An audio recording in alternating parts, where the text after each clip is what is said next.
¿Por qué la guerra? Intercambio epistolar entre Einstein y Freud, 1932-1933.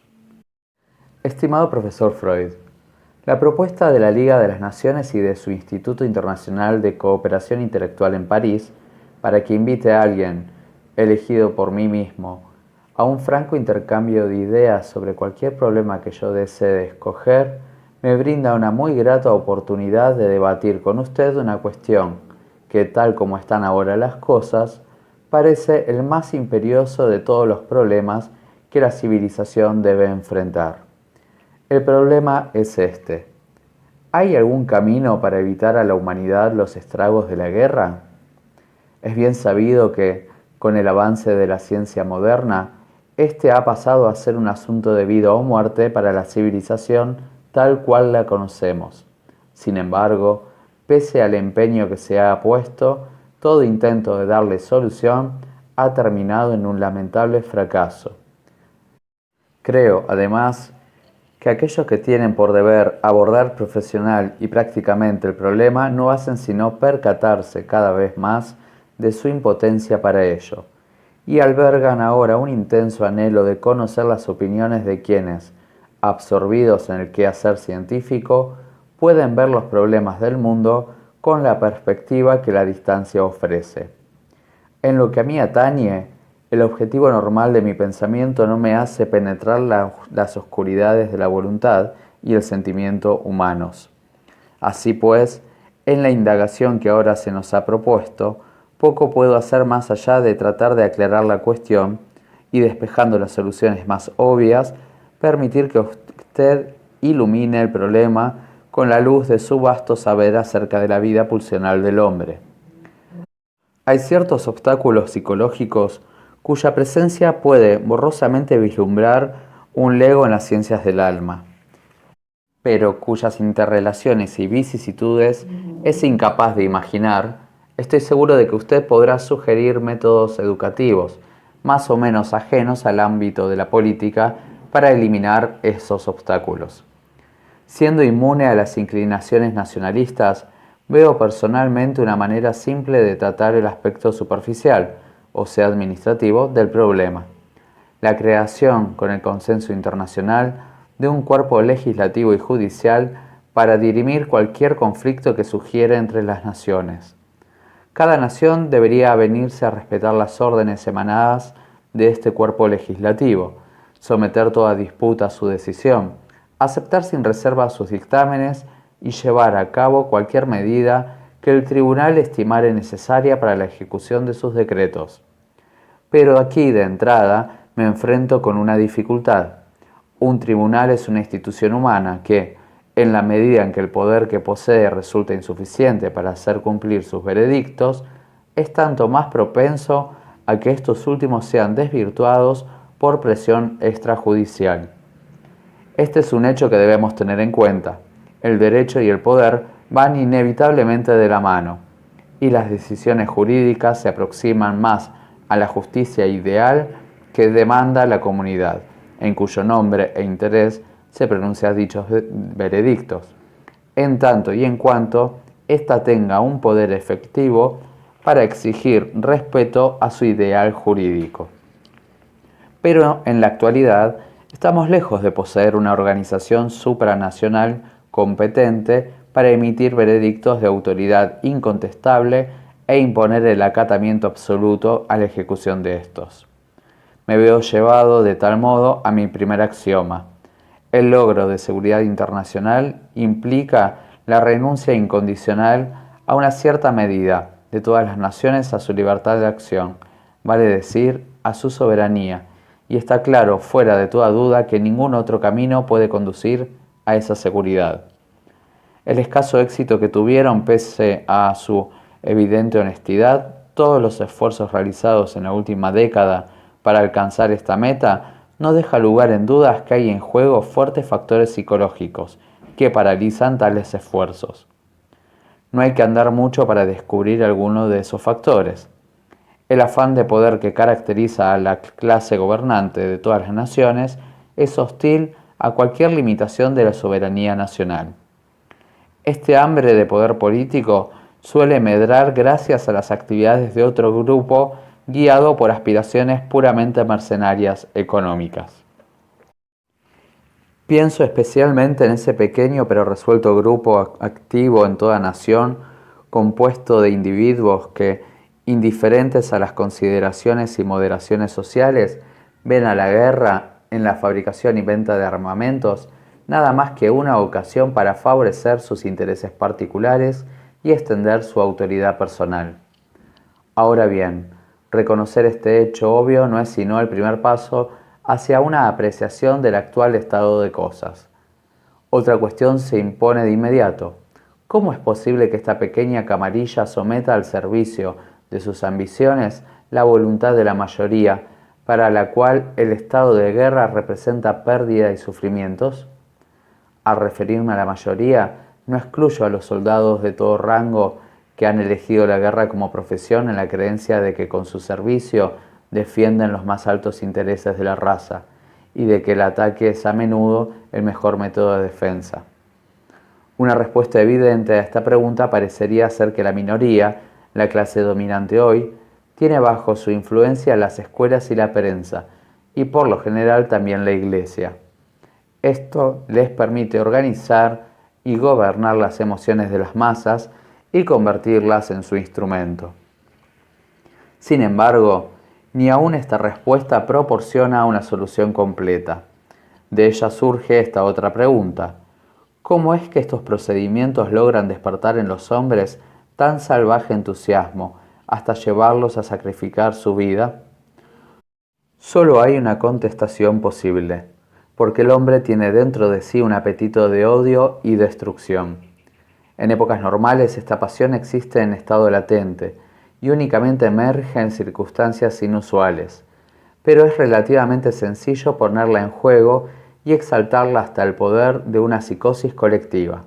Aquí radica tal vez el quid de todo el complejo de factores que estamos considerando, un enigma que el experto en el conocimiento de las pulsiones humanas puede resolver. Y así llegamos a nuestro último interrogante. ¿Es posible controlar la evolución mental del hombre como para ponerlo a salvo de la psicosis del odio y la destructividad? En modo alguno pienso aquí solamente en las llamadas masas iletradas. La experiencia prueba que es más bien la llamada intelectualidad la más proclive a estas desastrosas sugestiones colectivas, ya que el intelectual no tiene contacto directo con la vida al desnudo, sino que se topa con esta en su forma sintética más sencilla, sobre la página impresa. Para terminar, hasta ahora solo me he referido a las guerras entre naciones, a lo que se conoce como conflictos internacionales, pero sé muy bien que la pulsión agresiva opera bajo otras formas y en otras circunstancias. Pienso en las guerras civiles, por ejemplo, que antaño se debían al fervor religioso, pero en nuestros días a factores sociales, o también en la persecución de las minorías raciales. No obstante, mi insistencia en la forma más típica, cruel y extravagante de conflicto entre los hombres ha sido deliberada, pues en este caso tenemos la mejor oportunidad de descubrir la manera y los medios de tornar imposibles todos los conflictos armados. Sé que en sus escritos podemos hallar respuestas, explícitas o tácitas, a todos los aspectos de este urgente y absorbente problema.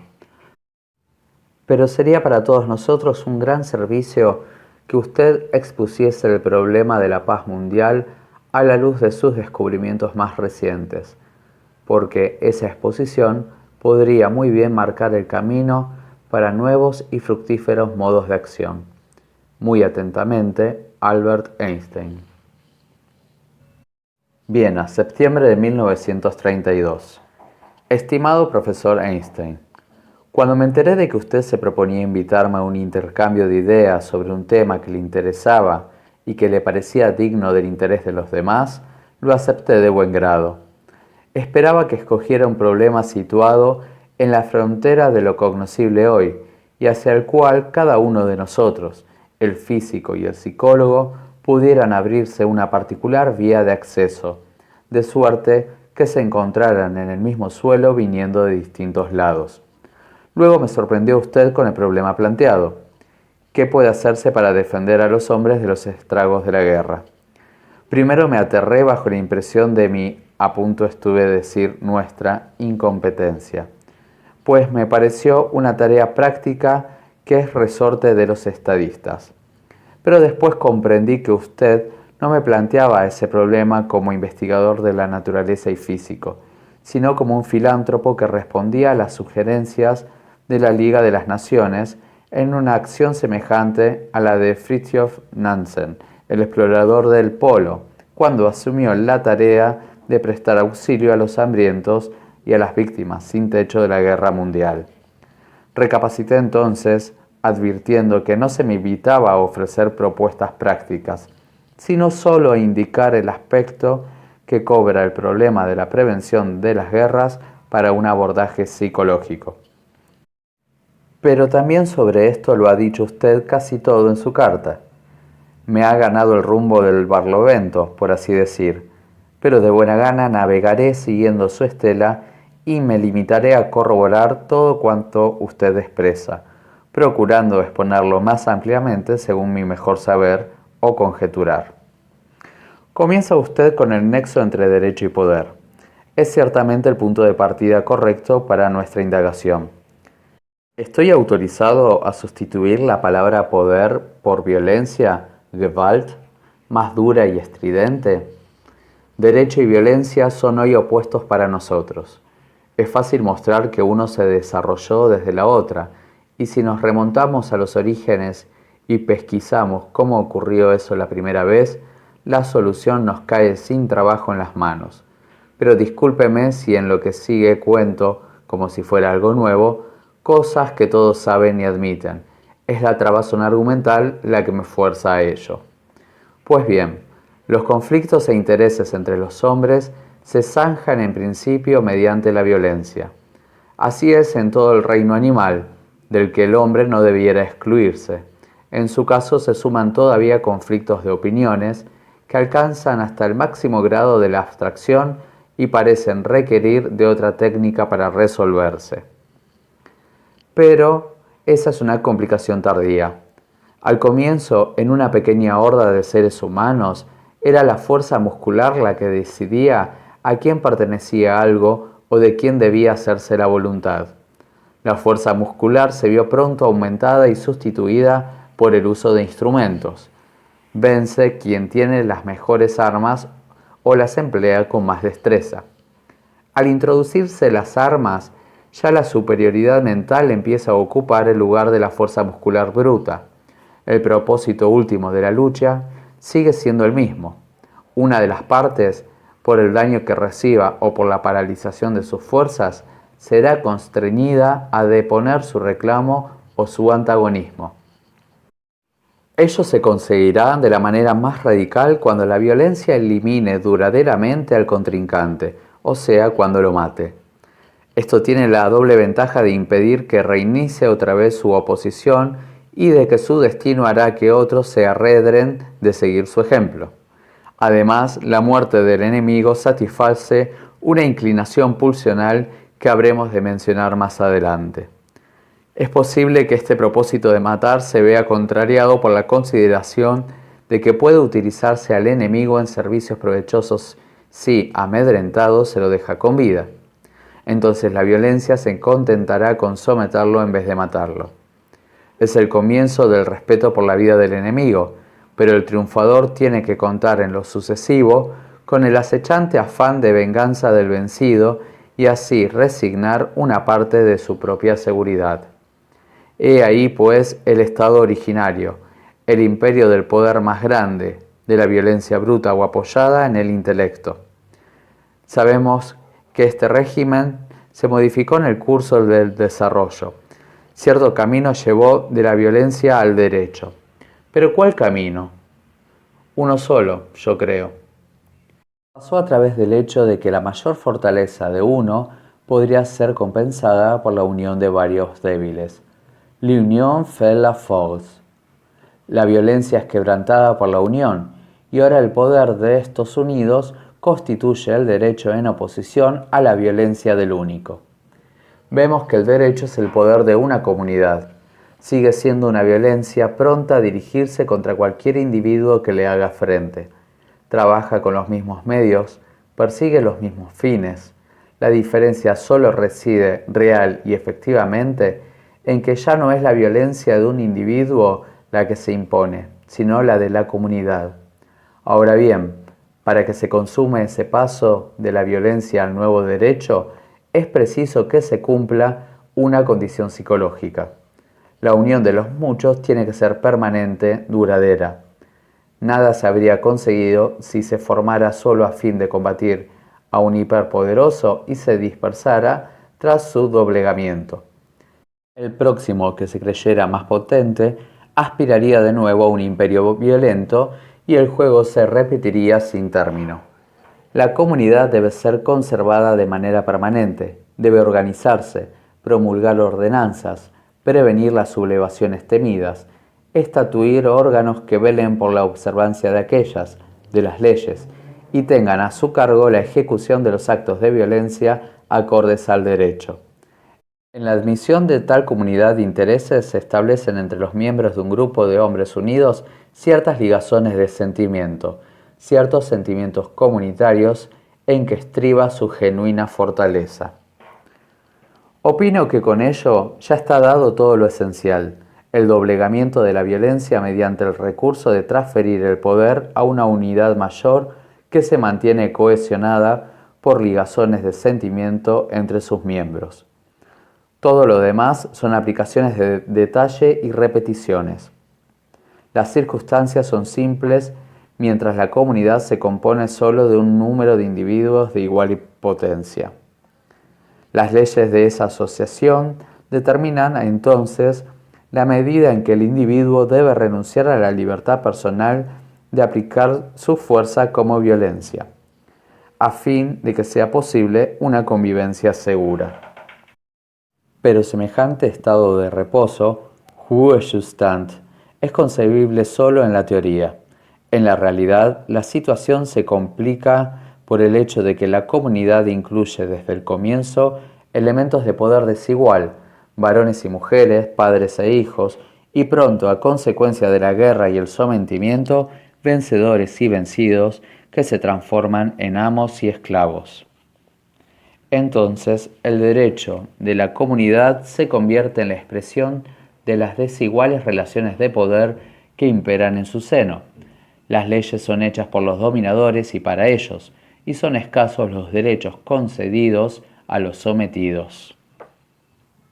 A partir de allí, hay en la comunidad dos fuentes de movimiento en el derecho, Rechtsonruhe, pero también de su desarrollo.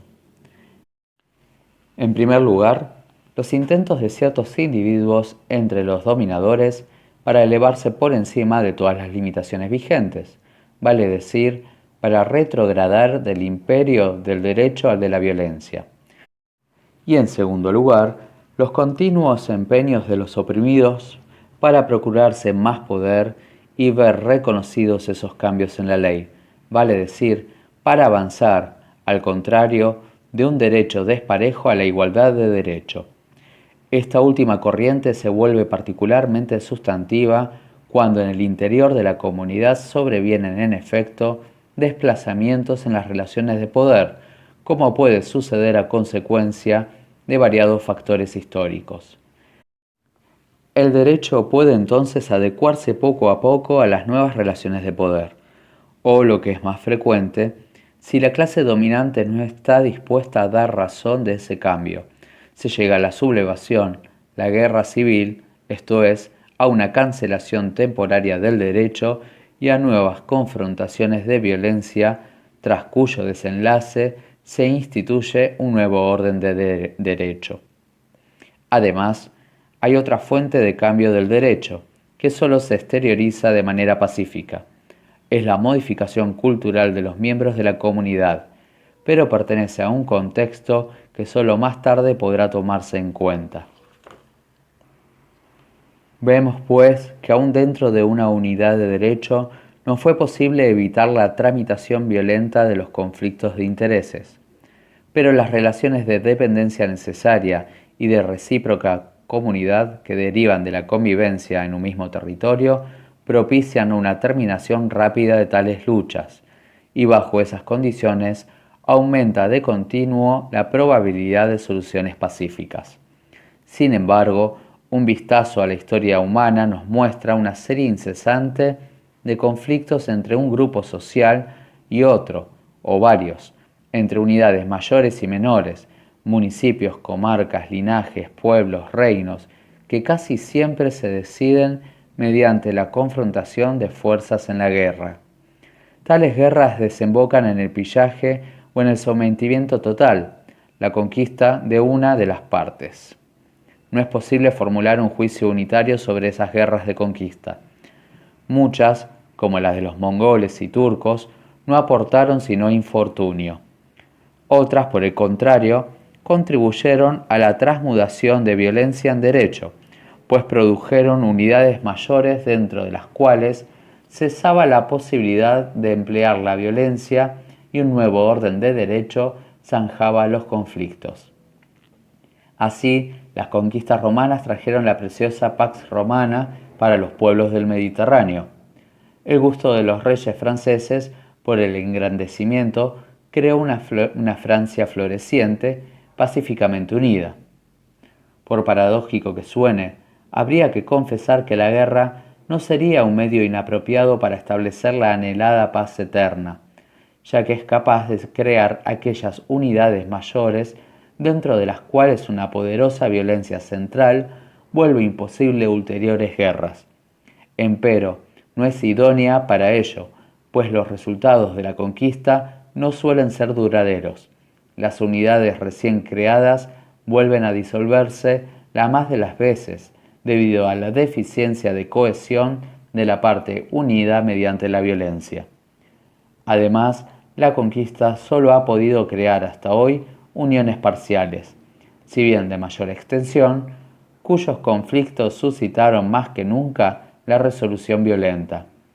Así, la consecuencia de todos esos empeños guerreros solo ha sido que la humanidad permutara numerosas guerras pequeñas e incesantes por grandes guerras, infrecuentes, pero tanto más devastadoras. Aplicado esto a nuestro presente, se llega al mismo resultado que usted obtuvo por un camino más corto. Una prevención segura de las guerras solo es posible si los hombres acuerdan la institución de una violencia central encargada de entender en todo los conflictos de intereses. Evidentemente se reúnen aquí dos exigencias: que se cree una instancia superior de esa índole y que se le otorgue el poder requerido. De nada valdría una cosa sin la otra. Ahora bien, la Liga de las Naciones se concibe como esa instancia, mas la otra condición no ha sido cumplida. Ella no tiene un poder propio y solo puede recibirlo si los miembros de la nueva Unión, los diferentes estados, se lo traspasan. Por el momento parece haber pocas perspectivas de que ello ocurra. Pero se miraría incomprensiblemente la institución de la Liga de las Naciones si no se supiera que estamos ante un ensayo pocas veces aventurado en la historia de la humanidad o nunca hecho antes en esa escala. Es el intento de conquistar la autoridad, es decir, el influjo obligatorio, que de ordinario descansa en la posesión del poder, mediante la invocación de determinadas actitudes ideales. Hemos averiguado que son dos cosas las que mantienen cohesionada a una comunidad: la compulsión de la violencia y las ligazones de sentimiento. Técnicamente se las llama identificaciones entre sus miembros. Ausente uno de esos factores, es posible que el otro mantenga en pie a la comunidad. Desde luego, aquellas ideas solo alcanzan predicamento cuando expresan importantes relaciones de comunidad entre los miembros. Cabe preguntar entonces por su fuerza.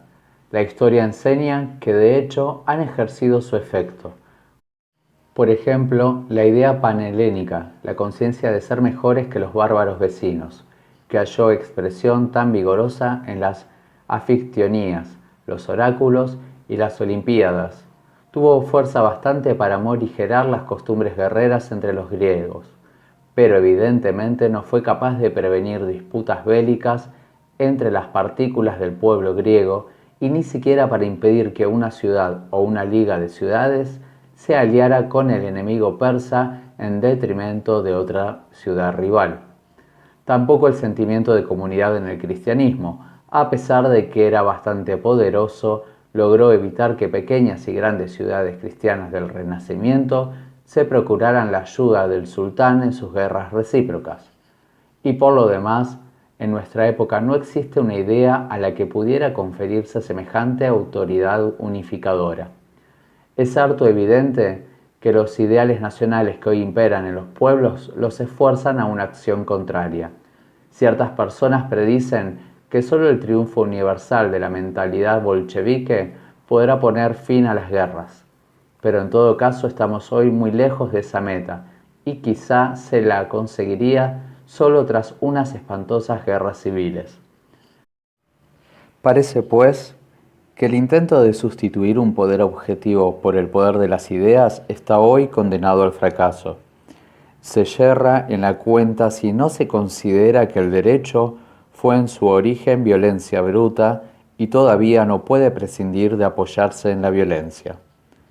Ahora puedo pasar a comentar otra de sus tesis. Usted se asombra de que resulte tan fácil entusiasmar a los hombres con la guerra y conjetura algo debe moverlos, una pulsión a odiar y aniquilar, que transija con ese azuzamiento. También en esto debo manifestarle mi total acuerdo. Creemos en la existencia de una pulsión de esa índole y justamente en los últimos años nos hemos empeñado a estudiar sus exteriorizaciones.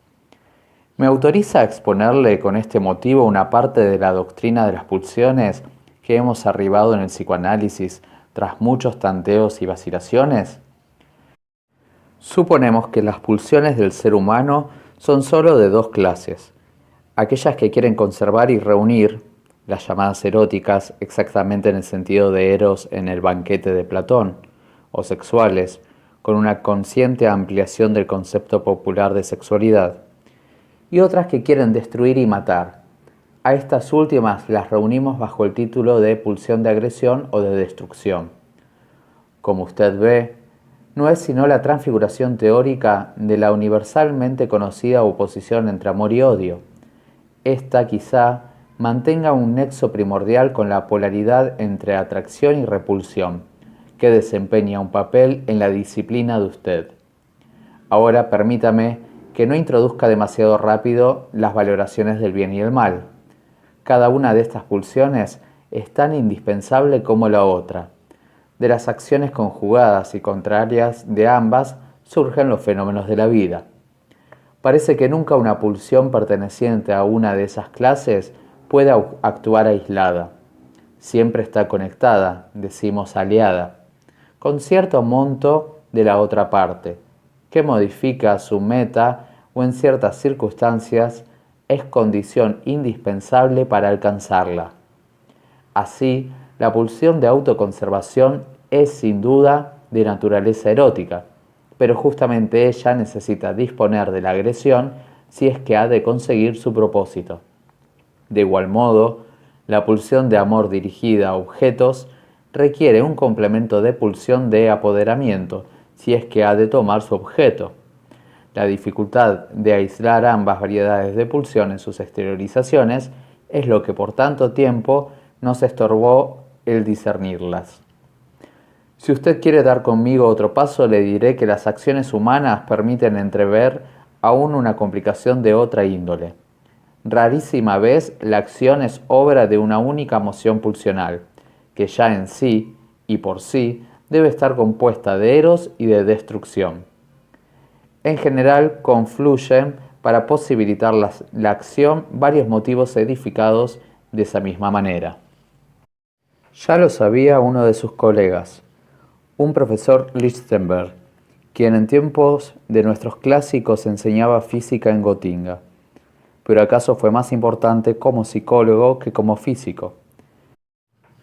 Inventó la rosa de los motivos al decir: los móviles Bewegungsgründe, por los que uno hace algo, podría ordenarse, pues como los 32 rumbos de la rosa de los vientos y sus nombres, formarse de modo semejante. Por ejemplo, pam, pam, fama o fama, fama, pam. Entonces, cuando los hombres son exhortados a la guerra, puede que en ellos responda afirmativamente a ese llamado toda una serie de motivos, nobles y vulgares, unos de los que se habla en voz alta y otros que se callan. No tenemos ocasión de desnudarlos todos. Por cierto que entre ellos se cuenta el placer de agredir y destruir. Innumerables crueldades de la historia y de la vida cotidiana confirman su existencia y su intensidad.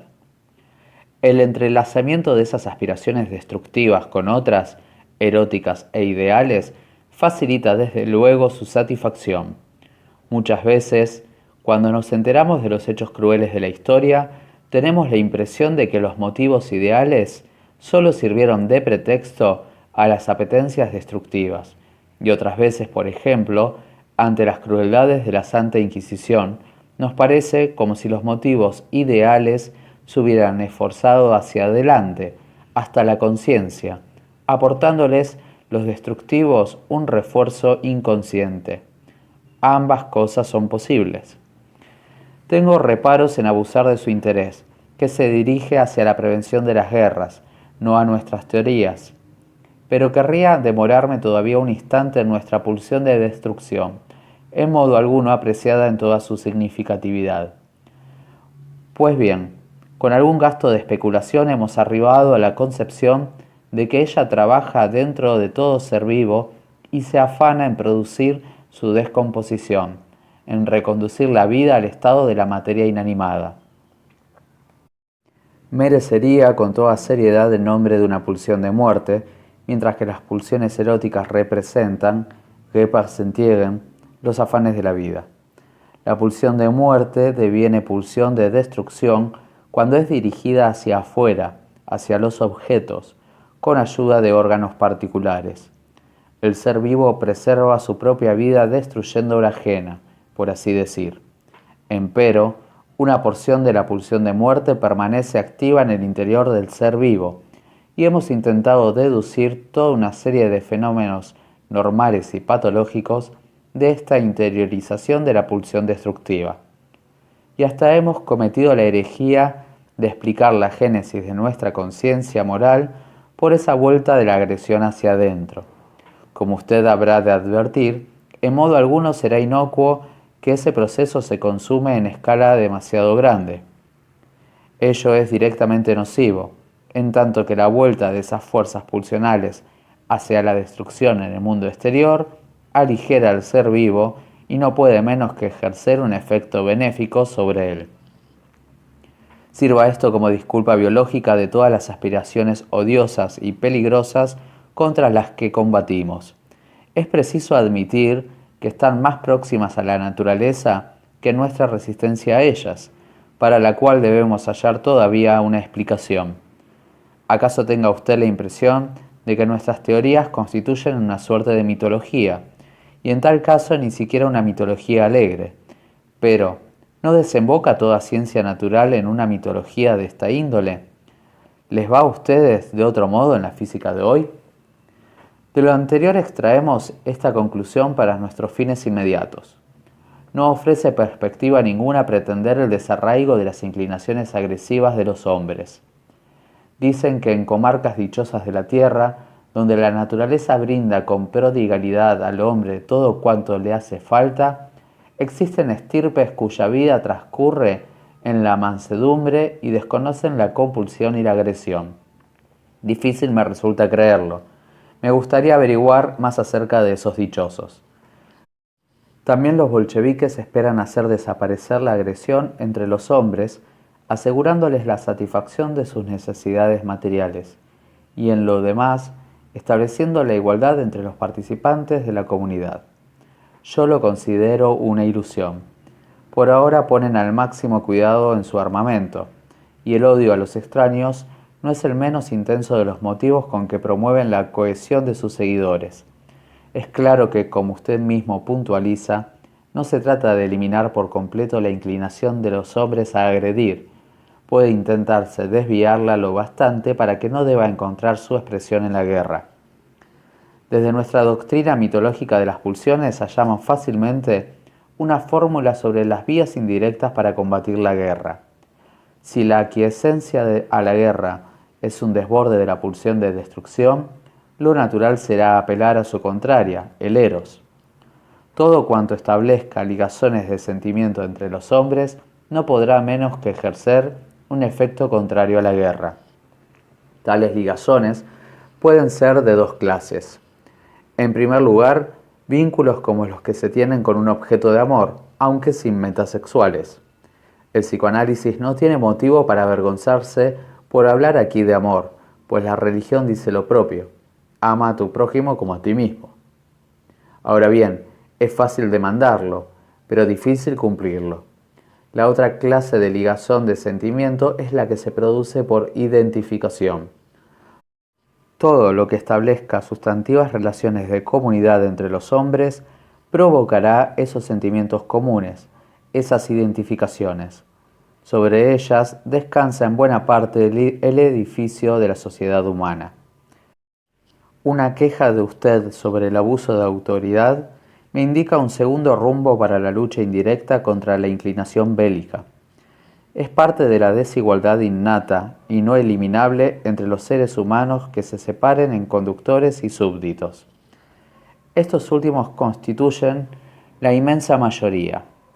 Necesitan de una autoridad que tome por ellos unas decisiones que la más de las veces acatarán incondicionalmente. En este punto habría que intervenir. Debería ponerse mayor cuidado que hasta ahora en la educación de un estamento superior de hombres de pensamiento autónomo, que no puedan ser amedrentados y luchen por la verdad, sobre quienes recaería la conducción de las masas heterónomas. No hace falta demostrar que los abusos de los poderes del Estado, Staatsgewalt, y la prohibición de pensar decretada por la Iglesia no favorecen una generación así. Lo ideal sería, desde luego, una comunidad de hombres que hubieran sometido su vida pulsional a la dictadura de la razón. Ninguna otra cosa sería capaz de producir una unión más perfecta y resistente entre los hombres, aun renunciando a las ligazones del sentimiento entre ellos. Pero con muchísima probabilidad es una esperanza utópica. Las otras vías de estorbo indirecto de la guerra son, por cierto, más transitables, pero no prometen un éxito rápido. No se piensa de buena gana en molinos de tan lenta molienda que uno podría morirse de hambre antes de recibir la harina. Como usted ve, no se obtiene gran cosa pidiendo consejos sobre tareas prácticas urgentes al teórico alejado de la vida social. Lo mejor es empeñarse en cada caso por enfrentar el peligro con los medios que se tienen a mano. Sin embargo, me gustaría tratar todavía un problema que usted no planteó en su carta y que me interesa particularmente. ¿Por qué nos sublevamos tanto contra la guerra, usted y yo y tantos otros? ¿Por qué no la admitimos como una de las tantas penosas calamidades de la vida? Es que ella parece acorde a la naturaleza, bien fundada biológicamente y apenas evitable en la práctica. Que no le indigne a usted mi planteo. A los fines de una indagación como esta, ¿acaso sea lícito ponerse la máscara de una superioridad que uno no posee realmente?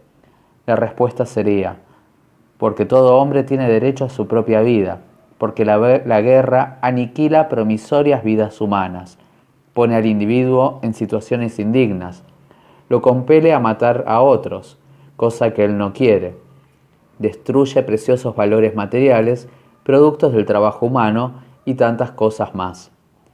También que la guerra en su forma actual ya no da oportunidad ninguna para cumplir el viejo ideal heroico, y que debido al perfeccionamiento de los medios de destrucción, una guerra futura significaría el exterminio de uno de los contendientes o de ambos.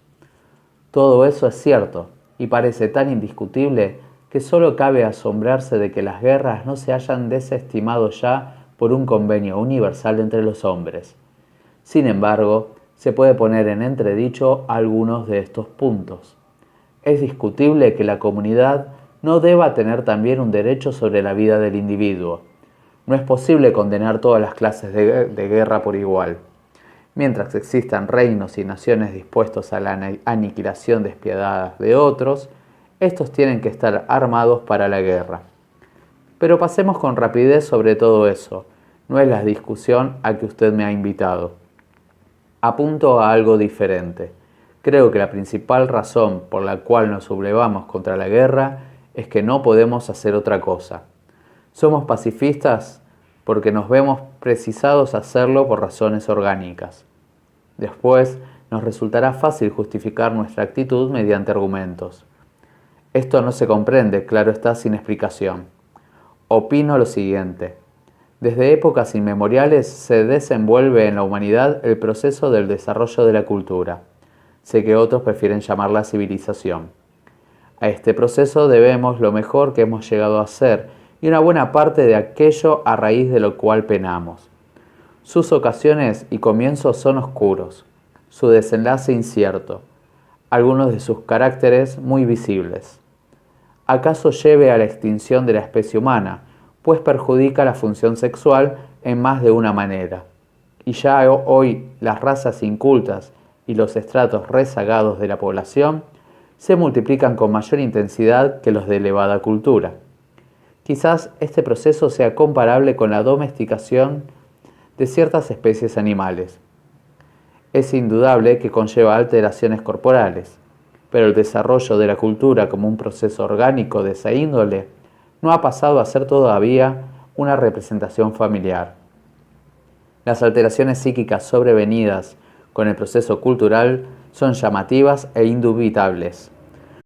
Consisten en un progresivo desplazamiento de las metas pulsionales y en una limitación de las mociones pulsionales. Sensaciones placenteras para nuestros ancestros se han vuelto para nosotros indiferentes o aún insoportables. El cambio de nuestros reclamos ideales éticos y estéticos reconoce fundamentos orgánicos. Entre los caracteres psicológicos de la cultura, dos parecen los más importantes. El fortalecimiento del intelecto, que empieza a gobernar a la vida pulsional, y la interiorización de la inclinación a agredir, con todas sus consecuencias ventajosas y peligrosas. Ahora bien, la guerra contradice de la manera más flagrante las actitudes psíquicas que nos impone el proceso cultural, y por eso nos vemos precisados a sublevarnos contra ella. Lisa y llanamente no la soportamos más. La nuestra no es una mera repulsa intelectual y afectiva, es en nosotros, los pacifistas, una intolerancia constitucional, una idiosincrasia extrema, por así decir.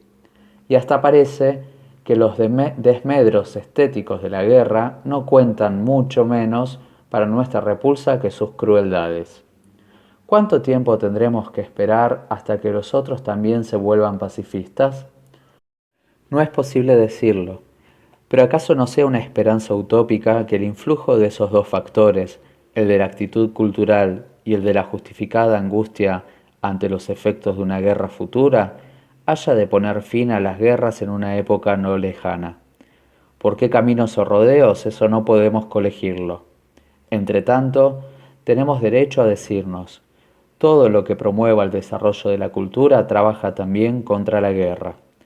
Saludo a usted cordialmente y le pido me disculpe si mi exposición lo ha desilusionado. Sigmund Freud.